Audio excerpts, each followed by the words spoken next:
Assalamualaikum warahmatullahi wabarakatuh.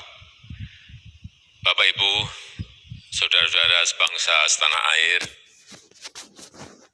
pagi tadi saya telah memimpin rapat terbatas secara virtual tentang Undang-Undang Cipta Kerja bersama jajaran pemerintah dan para gubernur. Dalam undang-undang tersebut terdapat 11 klaster yang secara umum bertujuan untuk melakukan reformasi struktural dan mempercepat transformasi ekonomi. Adapun klaster tersebut adalah urusan penyederhanaan perizinan, urusan persyaratan investasi, urusan ketenagakerjaan, urusan pengadaan lahan, urusan kemudahan berusaha, urusan dukungan riset dan inovasi, urusan administrasi pemerintahan, urusan pengenaan sanksi, urusan kemudahan pemberdayaan dan perlindungan UMKM, urusan investasi dan proyek pemerintah, serta urusan kawasan ekonomi. Dalam rapat terbatas tersebut, saya tegaskan mengapa kita membutuhkan Undang-Undang Cipta Kerja. Pertama, setiap tahun ada sekitar 2,9 juta penduduk usia kerja baru, anak muda yang masuk ke pasar kerja, sehingga kebutuhan atas lapangan kerja baru sangat-sangat mendesak. Apalagi di tengah pandemi, terdapat kurang lebih 6,9 juta pengangguran dan 3,5 juta pekerja terdampak pandemi COVID-19. Dan sebanyak 87% dari total penduduk bekerja memiliki tingkat pendidikan setingkat SMA ke bawah, di mana 39% berpendidikan sekolah dasar. Sehingga perlu mendorong penciptaan lapangan kerja baru, khususnya di sektor padat karya. Jadi, Undang-Undang Cipta Kerja bertujuan untuk menyediakan lapangan kerja sebanyak-banyaknya bagi para pencari kerja serta para pengangguran. Kedua, dengan Undang-Undang Cipta Kerja akan memudahkan masyarakat, khususnya usaha mikro kecil, untuk membuka usaha baru. Regulasi yang tumpang tindih dan prosedur yang rumit dipangkas. Perizinan usaha untuk usaha mikro kecil (UMK) tidak diperlukan lagi, hanya pendaftaran saja. Sangat simpel. Pembentukan PT atau perseroan terbatas juga dipermudah. Tidak ada lagi pembatasan modal minimum. Pembentukan koperasi juga dipermudah. Jumlahnya hanya 9 orang saja. Koperasi sudah bisa dibentuk. Kita harapkan akan semakin banyak koperasi-koperasi di tanah air. UMK, usaha mikro kecil yang bergerak di sektor makanan dan minuman. Sertifikasi halalnya dibiayai pemerintah. Artinya gratis. Izin kapal nelayan penangkap ikan misalnya, hanya ke unit kerja Kementerian KKP saja. Kalau sebelumnya harus mengajukan ke Kementerian KKP, Kementerian Perhubungan, dan instansi-instansi yang lain. Sekarang ini cukup dari unit di Kementerian KKP saja. Ketiga, Undang-Undang Cipta Kerja ini akan mendukung upaya pencegahan dan pemberantasan korupsi. Ini jelas karena dengan menyederhanakan, dengan memotong, dengan mengintegrasikan ke dalam sistem perizinan secara elektronik, maka pungutan liar, pungli, dapat dihilangkan. Namun, saya melihat adanya unjuk rasa penolakan Undang-Undang Cipta Kerja yang pada dasarnya dilatar belakangi oleh disinformasi mengenai substansi dari undang-undang ini dan hoax di media sosial. Saya ambil contoh, ada informasi yang menyebut tentang penghapusan UMP, upah minimum provinsi, UMK, upah minimum kota kabupaten, UMSP, upah minimum sektoral provinsi. Hal ini tidak benar, karena faktanya upah minimum regional, UMR, tetap ada. Ada juga yang menyebutkan bahwa upah minimum dihitung per jam. Ini juga tidak benar. Tidak ada perubahan dengan sistem yang sekarang.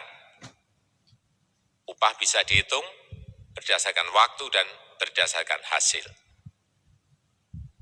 Kemudian adanya kabar yang menyebutkan bahwa semua cuti sakit, cuti kawinan, cuti khitanan, cuti baptis, cuti kematian, cuti melahirkan, dihapuskan.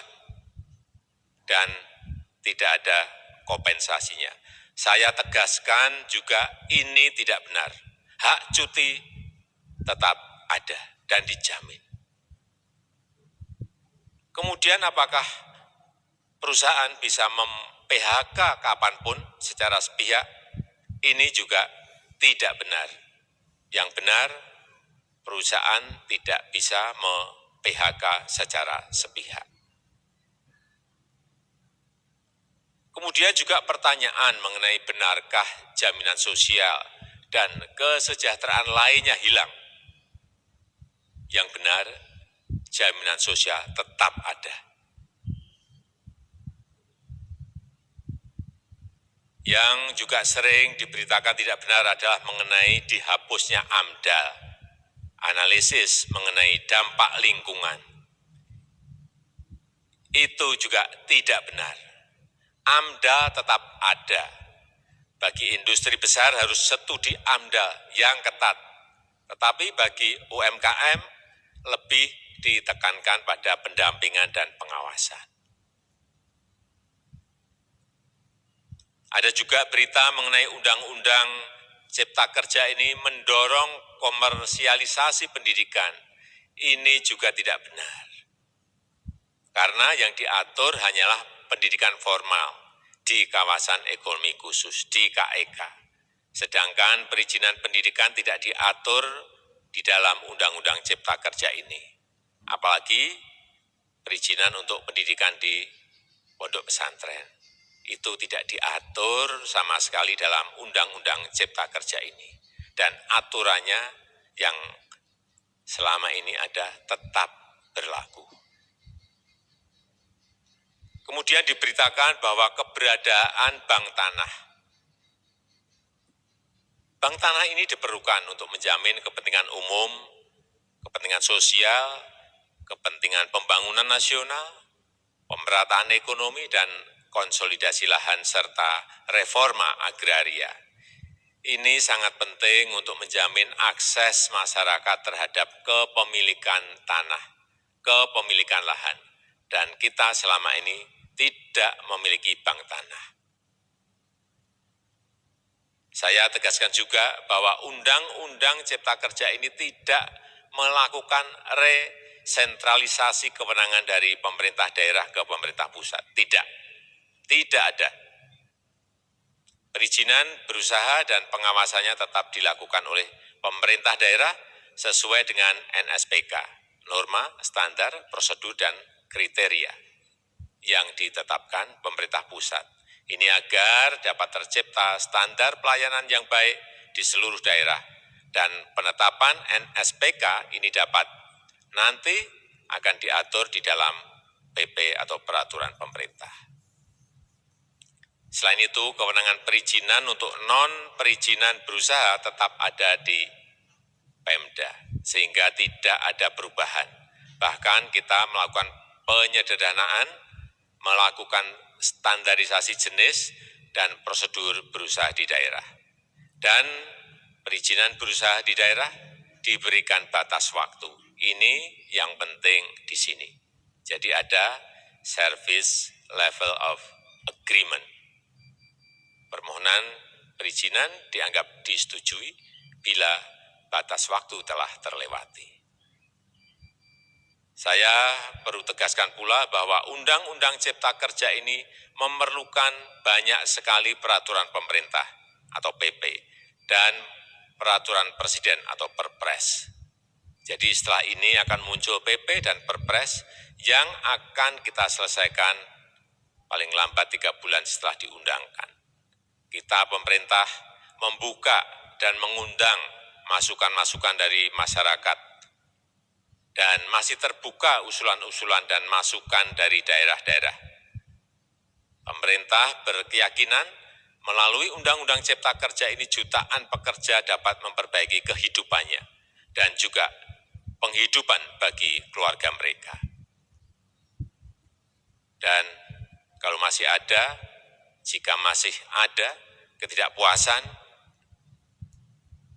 terhadap Undang-Undang Cipta Kerja ini, silahkan mengajukan uji materi atau judicial review melalui MK, Mahkamah Konstitusi.